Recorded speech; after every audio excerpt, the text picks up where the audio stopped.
स्वास्थ्य मंत्री बोले हिमाचल की 10,53,000 के करीब महिलाओं को जारी होगी 1,500 रुपए मासिक पेंशन। जून फर्स्ट वीक तक शुरू हो पाएगी सुक्खू सरकार की नारी सम्मान योजना।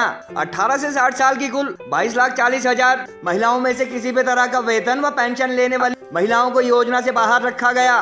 कैबिनेट मंत्री कर्नल चांडिल की अध्यक्षता वाली सब कमेटी द्वारा तय अवधि से पहले ही तैयार की गई रिपोर्ट। योजना से प्रदेश सरकार पर पड़ेगा सालाना 1,895 करोड़ का वित्तीय भार। सीएम के बाद स्वास्थ्य मंत्री ने भी दोहराई सूबे की अर्थव्यवस्था में सुधार में 4 साल लगने पर रिसोर्स मोबिलाइजेशन की बात। कर्मचारियों को ओपीएस की पहली गारंटी के लिए बजट के प्रावधान को पेट्रोल डीजल व तेल के रेट बढ़ाए जाने, 1,500 करोड़ का लोन व पूर्व सरकार पर आखिरी साल में खोले गए 500 से ज्यादा संस्थान बंद करने जैसे उपाय कर चुकी है प्रदेश सरकार। 1 लाख सरकारी नौकरियां, 300 यूनिट फ्री बिजली व दूध तथा गोबर की खरीद जैसे चुनावी वादे पूरे करने के लिए और खराब हो सकती है हिमाचल सरकार की आर्थिक हालत। हिमाचल में गत 11 दिसंबर को सत्ता संभाल चुकी कांग्रेस और सुखविंदर सुक्खू सरकार द्वारा ओपीएस के बाद अब महिलाओं को 1,500 रुपए मासिक पेंशन का चुनावी वादा पूरा करने के लिए कमर कस ली गई है और स्वास्थ्य मंत्री सेवानिवृत्त कर्नल धनीराम चांडिल की अध्यक्षता वाली सब कमेटी द्वारा डेडलाइन अथवा तय अवधि से पहले ही इस बारे अपनी रिपोर्ट तैयार की जा चुकी है। प्रदेश सरकार के सबसे वरिष्ठ अथवा उम्रदराज मंत्री डॉक्टर चांडिल ने यत्र नार्यस्य पूज्यन्ते से अपने पीसी की शुरुआत करते हुए कहा कि नारी सम्मान योजना के तहत संभवतः जून माह के फर्स्ट वीक तक महिलाओं को 1,500 रुपए मासिक पेंशन मिलना शुरू हो जाएगी। उन्होंने कहा कि प्रदेश के सभी पीडीओ ऑफिस के माध्यम से एकत्र डेटा के मुताबिक हिमाचल में 18 से 60 साल की कुल 22,40,492 महिलाएं हैं, जिनमें से किसी भी तरह का सरकारी वेतन अथवा पेंशन लेने वाली महिलाओं को इस योजना के दायरे से बाहर रखा गया है।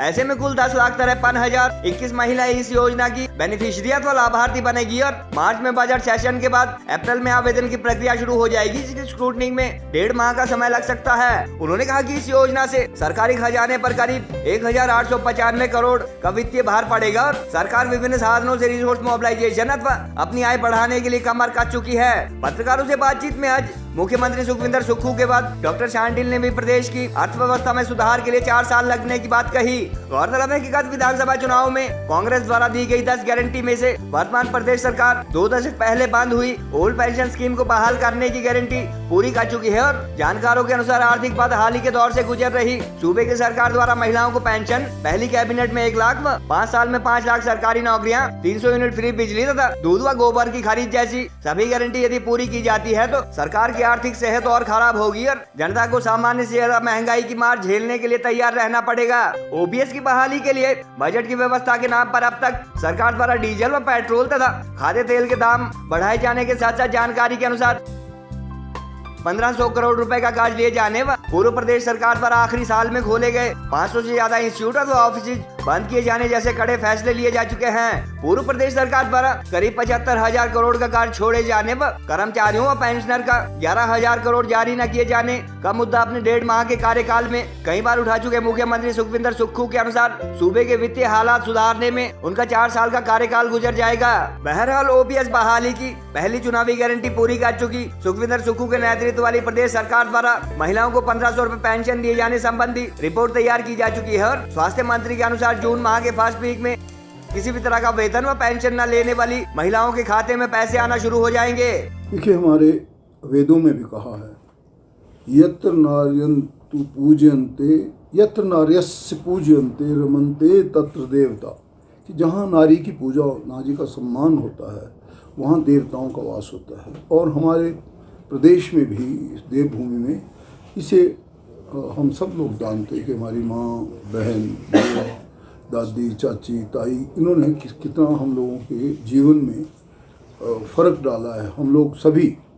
तो मेरा मानना है कि ये एक नारी सम्मान योजना है, एक बहुत छोटा सा धन हमारी सरकार ने सोचा था कि इन महिलाओं को दिया जाए जिनको कुछ भी और सहायता नहीं है। जैसे आप सब जानते, कोई आशा वर्कर है, कोई आंगनवाड़ी वर्कर है, किसी को पेंशन मिल रही है, चाहे वो फौज की है, चाहे वो किसी की जो हमारे बोलते हैं ना, जैसे भाई वहाँ भी नारी के सम्मान के लिए हम लोगों ने एक वीरांगना करके वीर नारी योजना कई कुछ चलाया। हमारे हर रेजिमेंट की अलग अलग होती है। इसी प्रकार से और भी बहुत से हमारे कर्मचारी हैं जो हमारे सिविल से जाते हैं या जो आर्मी के जाते हैं, वो सब पेंशन भोगी हैं। तो जो पेंशन भोगी किसी भी प्रकार से, चाहे सामाजिक सुरक्षा पेंशन किसी भी रूप में उनको मिलती है, उनको इस दायरे से बाहर रखा गया है। इसलिए हमने ये एक्सरसाइज किया और आज की दूसरी मीटिंग थी। पहली मीटिंग से पहले अबाउट 10 डेज बैक हुई थी और इसमें हमारे पूरे प्रदेश में हमारी 18 से 59 वर्ष की महिलाओं की कुल जनसंख्या 22,40,492 है। इसमें जिनके पास हमने जो हमारे आधार कार्ड या राशन कार्ड जो भी आधार थे इसके लिख के ब्लॉक डेवलपमेंट ऑफिसर्स ने बड़ी सहायता की हमारी, और सभी ऑफिसर साहबान मौजूद थे इसमें।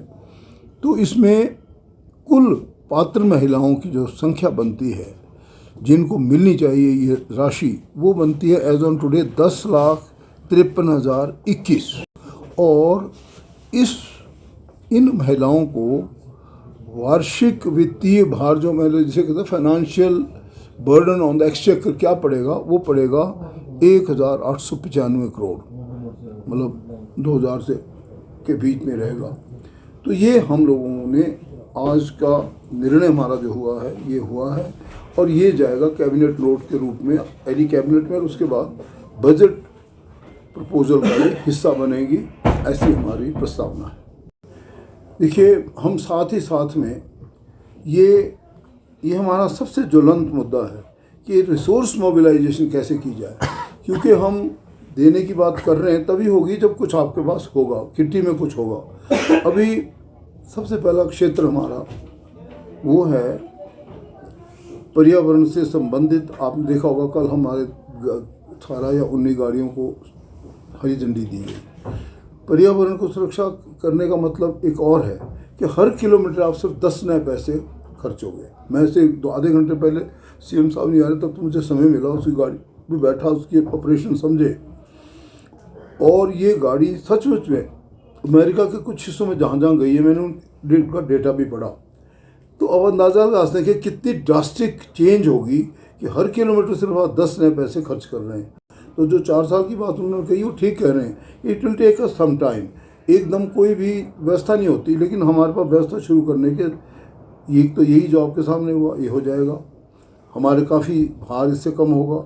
दूसरा हम क्या सोच रहे हैं कि जो पर्यटन है उसे हम एक अच्छी अंतर्राष्ट्रीय स्तर के पर लाने का प्रयास करें। छोटे छोटे जगहों में ऐसे अच्छे क्षेत्र में दिखाने के लिए जगहें बने, अधोसंरचना में विस्तार हो, सुधार हो, और कुछ एक जैसे हम एयर एम्बुलेंस का कॉन्सेप्ट देखते हैं ऐसे ही पर्यटन के लिए भी व्हीकल्स जा सकें, छोटी छोटी रोड बड़े से बड़ा रास्ता बने, और कुछ कुछ जगहों में एयर खासकर हेली टूरिज्म के लिए भी जगह बने।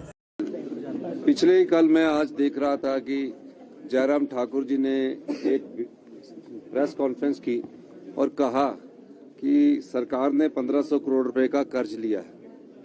प्रदेश की आर्थिक स्थिति सही नहीं है, हम आर्थिक बदहाली के दौर से गुजर रहे हैं। 11,000 करोड़ सरकारी कर्मचारियों का, पेंशन भोगियों का और डीए की किस्त देने के लिए भी वो हमारे पर कर्जा छोड़ चुके हैं। पे देने के लिए हमने जो व्यवस्था बना रहे हैं उस दृष्टिकोण से हम आगे बढ़ रहे हैं। अभी कुछ और लोन भी उठाया जाएगा। जयराम ठाकुर जी को जानते हैं कि उन्होंने हमको कितने कर्जे के बोझ के नीचे दबाना था।